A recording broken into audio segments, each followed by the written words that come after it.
Olá a você que nos honra com a sua presença. É um prazer poder estar consigo, prezado e querido amigo, a partir desta transmissão que está a ser feita neste momento do auditório da Igreja Adventista do Sétimo Dia em Setúbal. Estamos a chegar até aqueles que desejam conhecer a Palavra de Deus e o aprender dos ensinamentos de Cristo através de canais como o do YouTube da Igreja Adventista de Setúbal, através do Facebook, através também da plataforma Zoom, por videoconferência e por teleconferência. Há pessoas a ver-nos, há pessoas a ouvir-nos e a todos vocês que estão aí desse lado, é um prazer, é uma honra, neste momento poder me dirigir a si, querido amigo, prezada amiga, para lhe apresentar aquilo que carinhosamente o Senhor tem para nos apresentar nesta noite. Antes de irmos ao tema propriamente desta meditação, deste conjunto de reflexões, deixe-me partilhar consigo uma pequena memória de infância. Quando era criança, uma das coisas que eu mais queria era crescer e poder ser alto, mais alto do que a maioria dos meus colegas. Em algum momento da vida, acabei por ser um pouquinho mais alto em relação à média dos meus coleguinhas de escola, mas a verdade é que uma das coisas que era um grande temor na minha vida era que eu ficasse baixinho e que não crescesse a ponto de ser um homem com alguma estatura que se destacasse. Bem, na realidade, com os meus 1,70 m e qualquer coisa, quase 1,80 m, eu hoje, comparado com os meus filhos e com os meus sobrinhos, não sou efetivamente um homem tão alto assim. Mas isto leva-me a perceber e a pensar sobre uma realidade de natureza espiritual, que é aquilo que muitas vezes acontece na vida de uma pessoa, é que, de alguma forma, o cristão, na sua experiência com Cristo, por vezes parece que estagna no seu crescimento, no seu desenvolvimento. A Bíblia conta-nos no livro de Lucas, no capítulo 2, no verso 52, faz-nos ali um comentário a respeito de uma impressão que provavelmente foi uma impressão muito pessoal, que foi partilhada por Maria com Lucas, o autor do texto que vamos ler a seguir. E então diz assim, Lucas no capítulo 2, no verso 52, contando a respeito da experiência em que Jesus acabou por se perder dos seus pais, ou os pais é que se perderam do seu filho. No final da história do capítulo 2, é dito assim: e crescia Jesus em sabedoria e em estatura e em graça para com Deus e os homens. Quando nós olhamos para a vida de Jesus, nós percebemos que ele estava permanentemente em crescimento. Durante uma fase da vida em crescimento físico, em crescimento intelectual, mas também havia um crescimento no seu relacionamento com Deus. Uma pequena curiosidade. Talvez você conheça na Bíblia um outro texto das Escrituras que faz uma afirmação muito semelhante a esta em relação a outro personagem. É exatamente em 1 Samuel, na história do pequeno menino, do pequeno Samuel, no capítulo 2, no verso 26, é dito algo muito semelhante, que Samuel crescia em graça, em sabedoria e em estatura diante de todas as pessoas que o observavam e que acompanhavam o seu desenvolvimento. Bem, talvez você tenha vindo assistir à palestra de hoje um pouco curioso com o título desta meditação: Raquitismo religioso. À semelhança daquilo que dizia no início, quando partilhava com você um pouco este meu receio de infância, eu gostaria de meditar um pouquinho consigo a respeito desta ideia que nos vai servir como ponte para entendermos o tema espiritual desta noite. Quando uma criança tem 2, 3 anos, ela ter 1 metro de altura é algo, diríamos assim, significativo. Uma criança com 2, 3 anos, com 1 metro, com 100 centímetros de altura, certamente ela destaca-se porque é grandinha em relação aos outros meninos. Se um menino com 6, 7 anos tiver 1 metro de altura, bem, algumas pessoas dirão que ele talvez possa ser um pouquinho mais baixo do que os outros, mas que continua dentro da média. Se ele chegar aos 12 anos com 1 metro de altura, certamente os pais e as pessoas que lidam com esta criança vão ter alguma preocupação, porque poderá acontecer de que esta criança esteja com algum problema de desenvolvimento. Mas se ele chegar aos 16, 17 anos com a altura de 1 metro, 100 centímetros, certamente será um sério motivo de preocupação, a não ser que ele seja da tribo dos pigmeus. Mas a grande realidade é que, quando nós olhamos para um ser humano e observamos estas questões de estatura, efetivamente nós nos preocupamos. E a nível espiritual? Esta é a pergunta que quero deixar efetivamente consigo, querido amigo, para que nós possamos entender a necessidade de haver também, igualmente na vida cristã, uma experiência de crescimento. Mas para nós entendermos um pouco melhor esta ideia ou aquilo que as Escrituras dizem sobre este assunto, quero convidá-lo a irmos até à epístola do apóstolo Paulo aos Efésios e nós vamos ver aquilo que está dito no capítulo 4 de Efésios. Acompanhe comigo, por favor, a leitura deste texto. Efésios, capítulo 4, e nós vamos ler a partir do verso 12. Efésios, capítulo 4, e vamos ler do verso 12 até o verso 16. Efésios, capítulo 4, do verso 12 a 16. E diz então ali o apóstolo Paulo, o contexto acaba por ser a questão da unidade da fé. E o apóstolo Paulo, nos versículos anteriores, faz uma lista de alguns dons espirituais que, segundo ele, deveriam ser vividos ou deveriam ser verificados dentro da igreja cristã. Mas no verso 12 ele remonta ou retoma um tema que já tinha sido de alguma forma apresentado e diz então o seguinte: querendo o aperfeiçoamento dos santos para a obra do ministério, para a edificação do corpo de Cristo, até que todos cheguemos à unidade da fé, ao conhecimento do Filho de Deus, varão perfeito, e à medida da estatura completa de Cristo, para que não sejamos mais meninos inconstantes, levados em roda por todo o vento de doutrina, pelo engano dos homens que com astúcia enganam fraudulosamente. Antes, seguindo a verdade em amor, cresçamos em tudo naquele que é a cabeça, Cristo, do qual todo o corpo, bem ajustado, ligado pelo auxílio de todas as juntas, segundo a justa operação de cada parte, faz o aumento do corpo para a edificação em amor. Quando nós lemos este texto, há uma ideia fundamental que está subjacente a todas as várias afirmações que o apóstolo Paulo vai fazendo, que é a ideia de crescimento. E particularmente no verso 13, nós encontramos ali o apóstolo Paulo, no finalzinho do versículo 13, dizendo que nós devemos estar disponíveis para crescer até à estatura completa de Cristo. O que quer dizer, querido amigo e prezado irmão, é que você e eu, como cristãos, legitimamente devemos ter a expectativa de crescer e crescer permanentemente.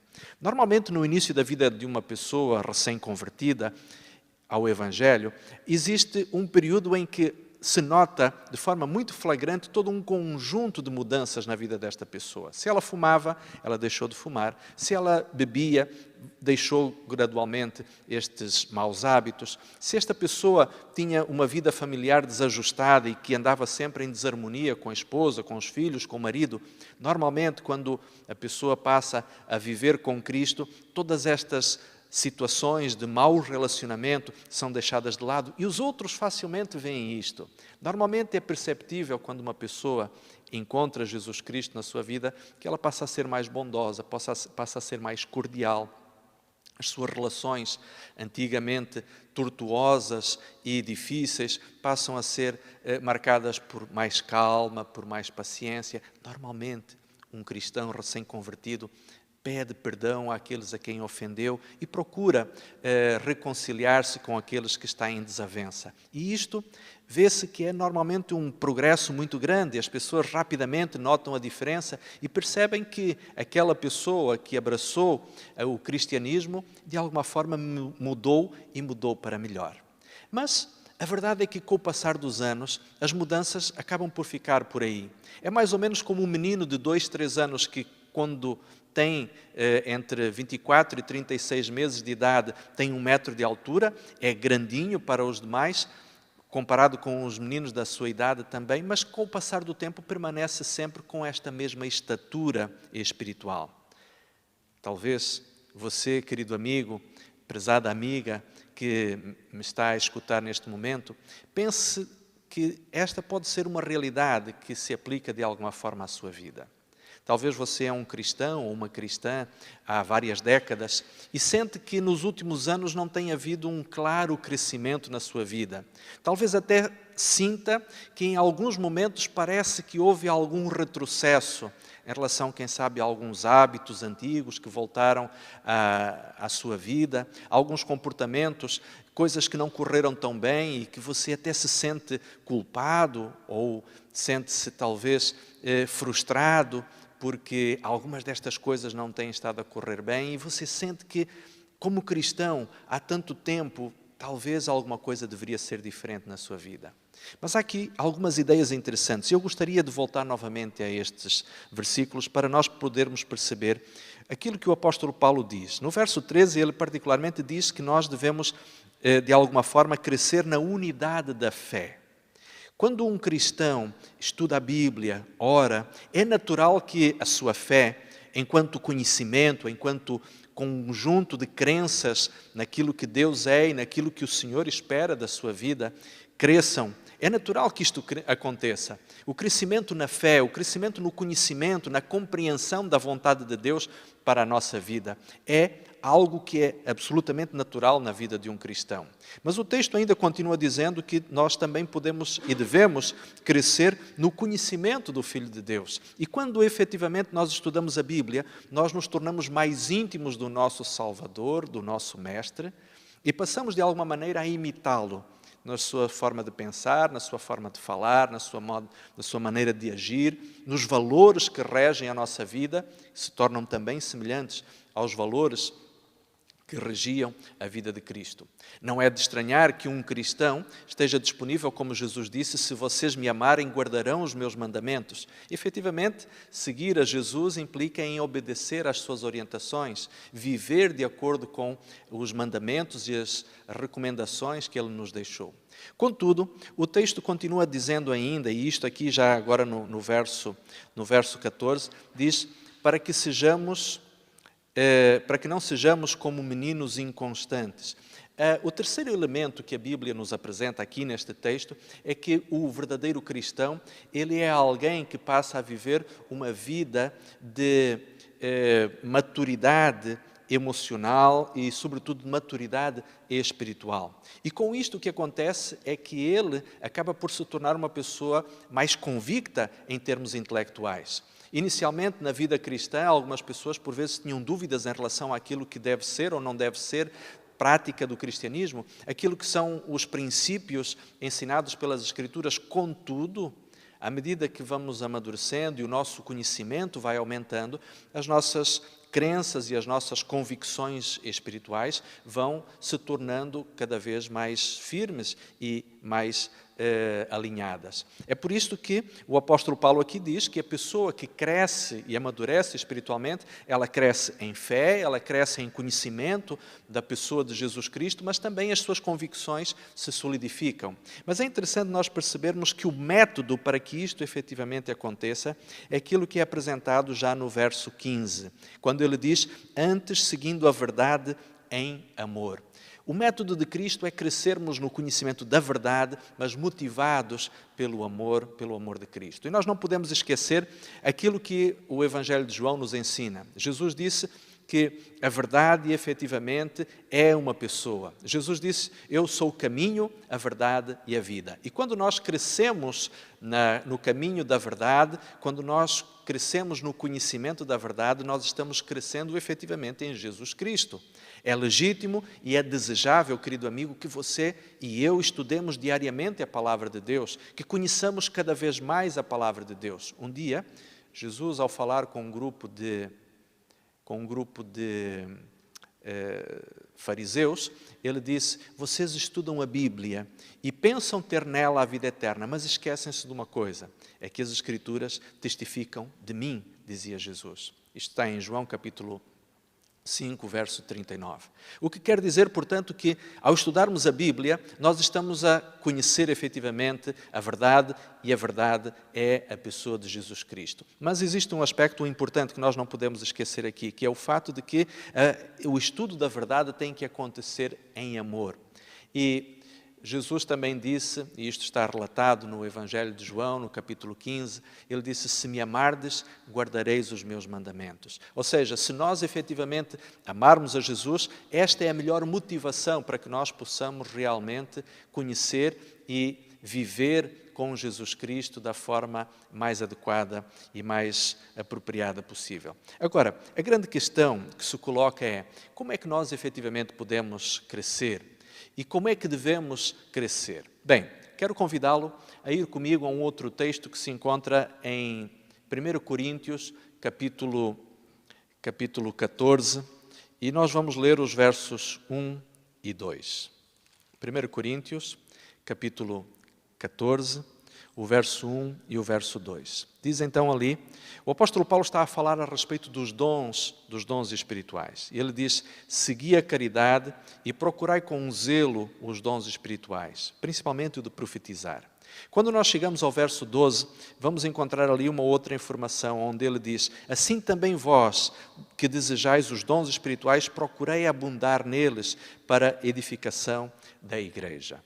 Ou seja, quando nós estamos a crescer espiritualmente, este crescimento deve ser um crescimento que deve nos levar a adquirir novas competências espirituais. Hoje nós não vamos falar sobre isto porque levaria algum tempo que certamente nós não teríamos nesta ocasião, mas é importante nós não esquecermos que o conhecimento e a compreensão da teologia dos dons espirituais é alguma coisa que é extremamente importante para que nós continuemos permanentemente a crescer e a desenvolver-nos no Senhor. Contudo, o verso 12 do capítulo 14 de 1 Coríntios diz uma coisa muito importante. É que é perfeitamente legítimo que você e eu, embora reconheçamos que Deus já nos capacitou com determinados dons espirituais, nós possamos almejar continuar a adquirir novas competências, ou seja, novos dons, novas ferramentas para continuarmos a servir ao Senhor. Se você, por exemplo, é alguém que reconhece ter, por exemplo, o dom de ensinar a palavra de Deus, talvez você possa almejar o dom do discernimento de espíritos, como é mencionado no capítulo 12 de 1 Coríntios. Se você eventualmente tem o dom da fé, talvez você possa almejar o dom da palavra de sabedoria ou o dom da admoestação.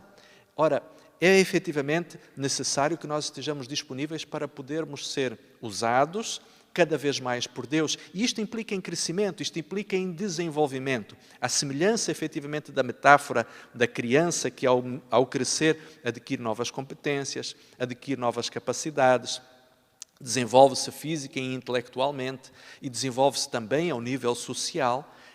O ser humano, na sua espiritualidade, na sua religiosidade, deve também almejar este mesmo desenvolvimento. E de uma forma aqui muito simples, eu diria o seguinte, querido amigo: se você sente que de alguma forma a sua vida religiosa, ela estagnou, isto é sinal de que alguma coisa não está bem. Por uma questão muito simples.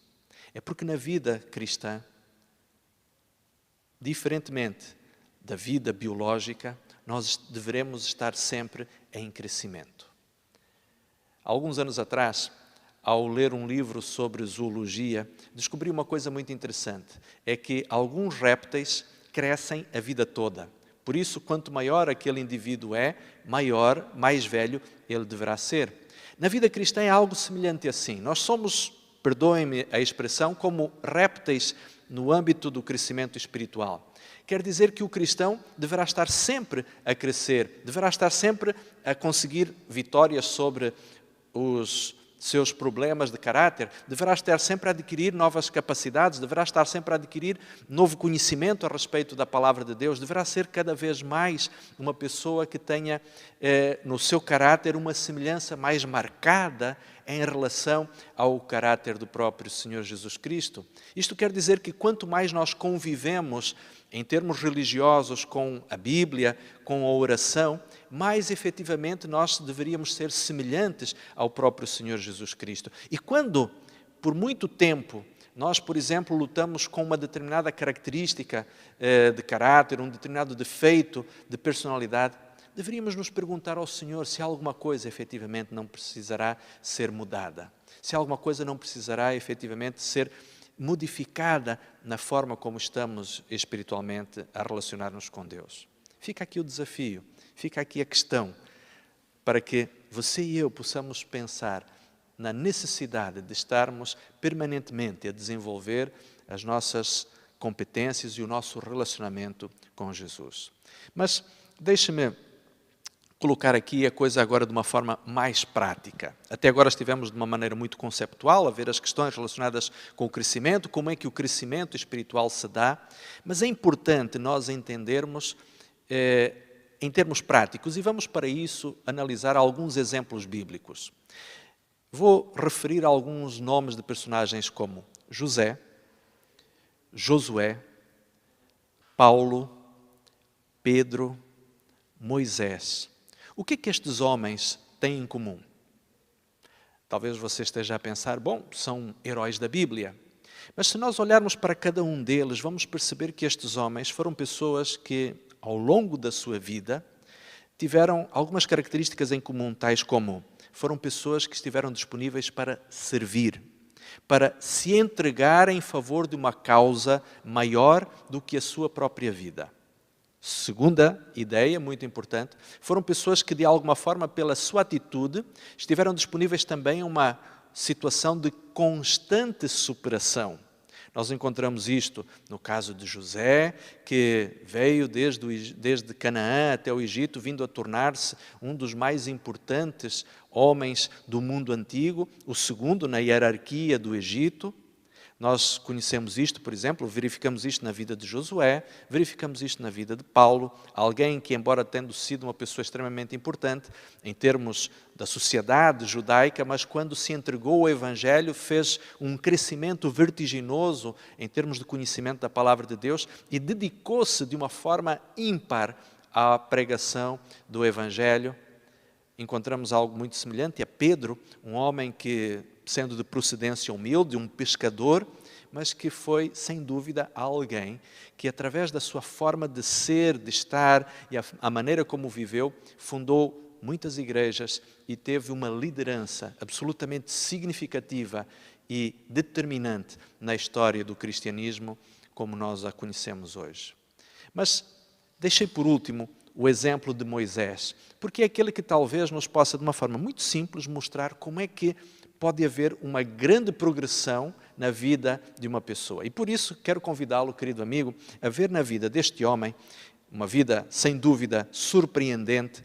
No capítulo 3 de Êxodo, vamos encontrar ali um exemplo do que é que realmente aconteceu com Moisés.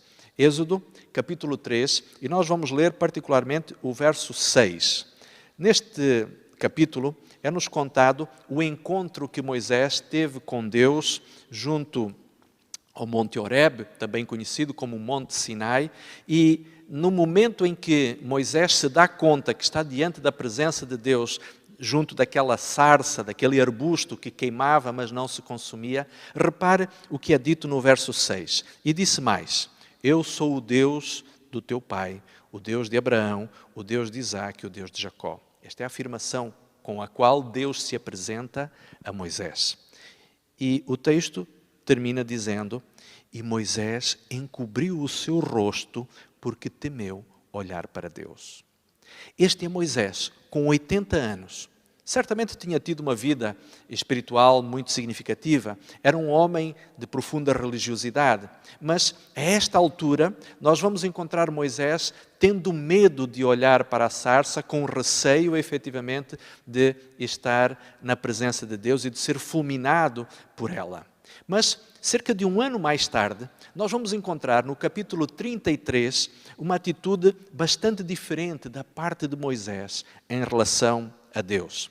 Moisés está novamente no Monte Horebe, ou seja, o Monte Sinai, provavelmente não exatamente no mesmo lugar, porque a sarça provavelmente estava na encosta ou no sopé do Monte Sinai, mas agora Moisés está no topo da montanha. A montanha está coberta por uma nuvem negra, de onde, de tempos em tempos, relampeja o poder de Deus. E no meio desta conversa em que Deus e Moisés conversam um com o outro. Chegamos em determinado momento, já no capítulo 33 de Êxodo, no verso 18 e 19, em que Moisés ousadamente faz esta pergunta ao Senhor, ou faz este pedido ao Senhor. Então disse Moisés: rogo-te que me mostres a tua glória. E nós podemos imaginar aqui o que aconteceu com Moisés. Ao longo de um ano, entre o seu 80º ano de vida e o 81º ano de vida, quando Moisés estava agora pela segunda vez novamente junto ao Monte Sinai, tantas coisas tinham acontecido com Moisés, tantas experiências de proximidade e de intimidade com o Senhor, que Moisés tinha vivido, que ele agora, dado que conhece o timbre da voz de Deus, dado que está familiarizado com o modo de Deus solucionar os problemas do seu povo. Ele tinha visto o Senhor derramar 10 pragas sobre o Egito. Tinha visto o povo ser liberto de forma miraculosa, o povo atravessar o Mar Vermelho. Tinha visto o povo ser alimentado com maná cada dia durante a semana.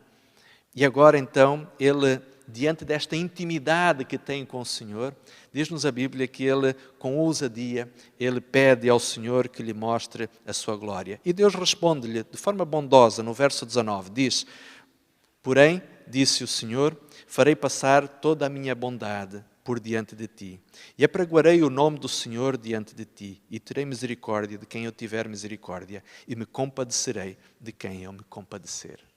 Repare que, interessantemente, aquilo que é dito aqui neste texto é que quando Moisés, efetivamente, um ano antes, se encontra com Deus, a Bíblia diz-nos que ele esconde o seu rosto com medo de olhar para Deus. No segundo encontro, quando ele está no mesmo lugar, a sua atitude é completamente diferente. Isto para mostrar de uma forma muito simples, querido amigo, o seguinte: nós podemos viver na nossa vida, inclusive, um período de estagnação espiritual. Mas se estivermos dispostos a nos arrojarmos numa relação de completa entrega, numa relação de confiança com Deus, realmente Deus pode fazer com que a nossa experiência suba em flecha. Foi exatamente isto que aconteceu com Moisés. É exatamente isso que pode acontecer com você e comigo também.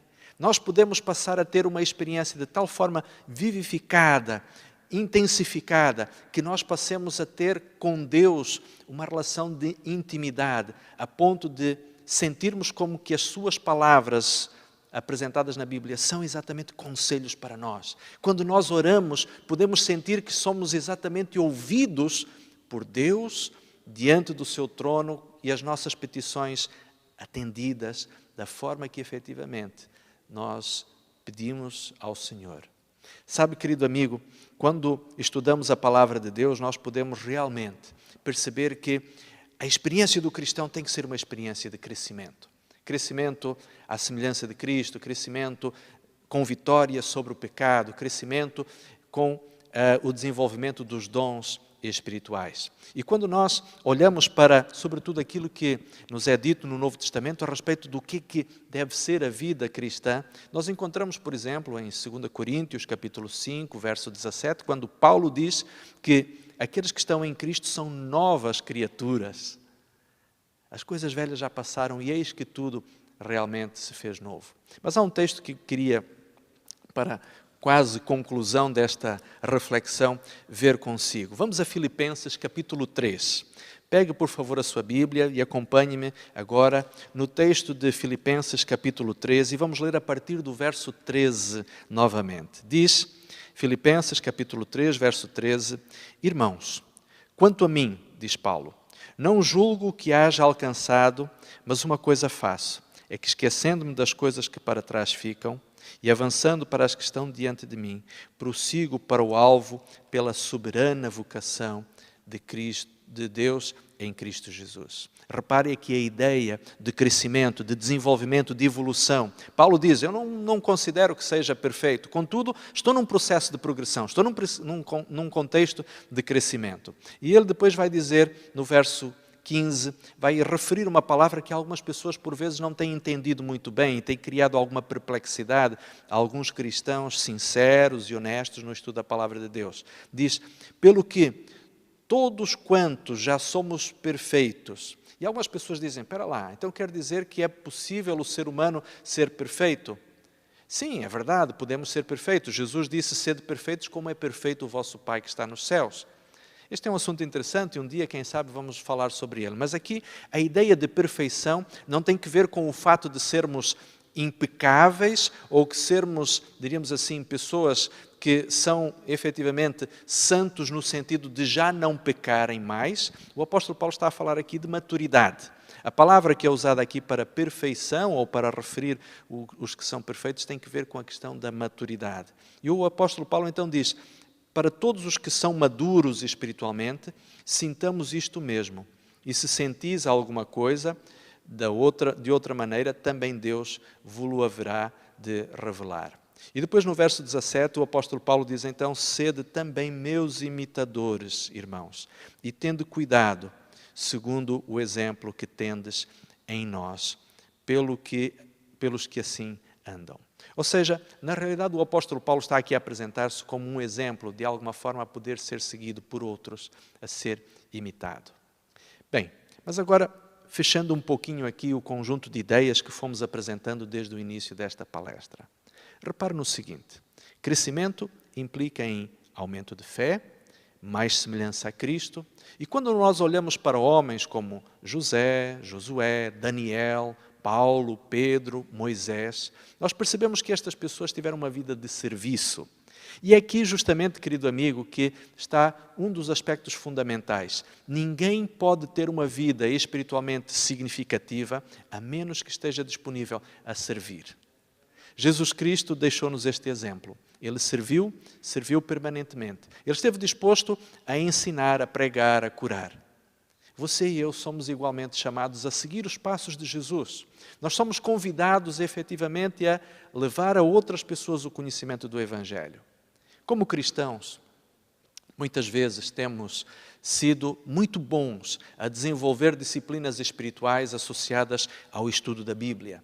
Nós ouvimos sermões, nós assistimos a pregações interessantes que podemos ver através da internet. Nós normalmente estamos presentes nas atividades da igreja quando é possível e quando não é possível assistimos-las através de transmissões como esta. Temos sido muito bons também na experiência de desenvolver práticas e disciplinas de oração. Mas há aqui uma coisa que você e eu não podemos esquecer. Orar é bom, é extremamente importante.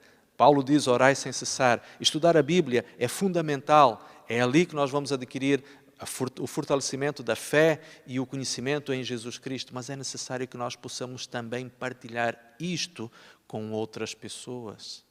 Jesus Cristo, você não pode esquecer, querido amigo, que Jesus Cristo chamou cada um de nós, chamou a você e a mim, para sermos suas testemunhas. Quando Jesus disse, há cerca de 2000 anos aos seus discípulos, vocês serão minhas testemunhas em Jerusalém, na Judeia, na Samaria, até aos confins do mundo.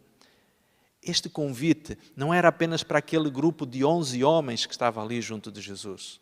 Aquele convite é para cada um de nós que ao longo dos séculos tem aderido ao grupo dos discípulos e seguidores de Jesus Cristo. E nós não podemos esquecer que quando você e eu partilhamos a palavra de Deus com outras pessoas, isto efetivamente faz sentido na nossa vida. Neste momento, eu estou a falar para si, mas a dirigir-me a uma câmara que está suportada por um tripé. Se este suporte sobre o qual esta câmara está tivesse apenas 2 pés, ela cairia. É isso que acontece muitas vezes na vida de muitas pessoas. Nós também somos suportados espiritualmente por um tripé, que está baseado na oração, no estudo da Bíblia, mas também na experiência do testemunho. E aqui está a razão pela qual muitos cristãos talvez não estejam a crescer tanto quanto deviam. É porque a experiência do partilhar com outras pessoas o conhecimento de Jesus Cristo é o terceiro ponto de alicerce para o crescimento espiritual. Quando olhamos para a vida de Pedro, quando olhamos para a vida de Paulo, quando olhamos para a vida de Moisés, nós não podemos ver outra coisa senão estas pessoas que cresciam a olhos vistos em termos espirituais e se tornaram em gigantes morais. Nós não podemos imaginá-los sendo pessoas que eram apenas, desculpem a expressão, papa-sermões. Não, eles eram pessoas ativas, pessoas que estavam disponíveis a aceitar desafios, preocupando-se em levar a outros o conhecimento do Evangelho. Mas agora você deve pensar, ok, pastor, Isto é muito fácil para si, que é pastor, que estudou, que lê a Bíblia com mais facilidade do que eu. Sabe, permita-me dizer-lhe uma coisa com muita honestidade.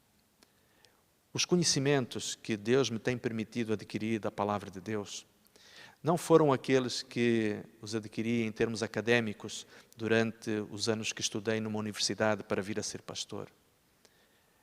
Os mais profundos conceitos da Palavra de Deus que aprendi, as mais interessantes lições que tenho aprendido da Palavra de Deus, têm sido no estudo pessoal, na oração. E surpreenda-se, estudando a Bíblia com outras pessoas que às vezes conhecem menos do que eu sobre a Palavra do Senhor. E é interessante, você, querido amigo, aceite este desafio de partilhar com outras pessoas a Palavra de Deus, o Evangelho. Mas eu não tenho capacidade, não tenho o dom de ensinar a Bíblia. Talvez você não tenha, mas pode pedi-lo a Deus. Talvez você não tenha experiência, mas você pode aventurar-se nesta experiência bonita de ensinar a Bíblia a outras pessoas. Aqueles que já experimentaram estudar a Bíblia de forma individual com alguém, levando-a à conversão, acompanhando-a no conhecimento de Jesus Cristo, são pessoas que têm tido uma experiência fantástica de poderem ensinar os rudimentos do Evangelho àqueles que não conhecem a Jesus Cristo ainda. E isto é uma experiência maravilhosa, uma experiência apaixonante, que nos faz acompanhar o crescimento de outras pessoas, mas nos faz a nós mesmos crescer também. E este é o grande desafio que o Senhor neste momento lhe faz. Nós estamos a viver um confinamento, mas não quer dizer que nós não possamos partilhar com outros o Evangelho e as mensagens da boa nova da salvação. Porquê? Porque nos limites ou nas situações de limite em que estamos, muitas pessoas estão necessitadas de conhecer aquilo que efetivamente só o Evangelho pode transmitir. Aquilo que você e eu já conhecemos de Jesus Cristo, aquilo que você e eu já temos experimentado, nós podemos partilhar isto com outras pessoas. Quero deixar consigo, como últimas palavras, algo que está em Filipenses, no capítulo 4, no verso 13. Posso todas as coisas naquele que me fortalece. Se você, querido amigo, sente o seu coração apertado e com medo de se aventurar numa nova experiência espiritual, pois muito bem, acredite que com Jesus você poderá ser mais do que vencedor em qualquer nova experiência que o Senhor o convidar e o desafiar a viver. Esta é a minha oração para si. Experimente crescer cada vez mais, porque podemos todas as coisas no poder de Jesus. Amém.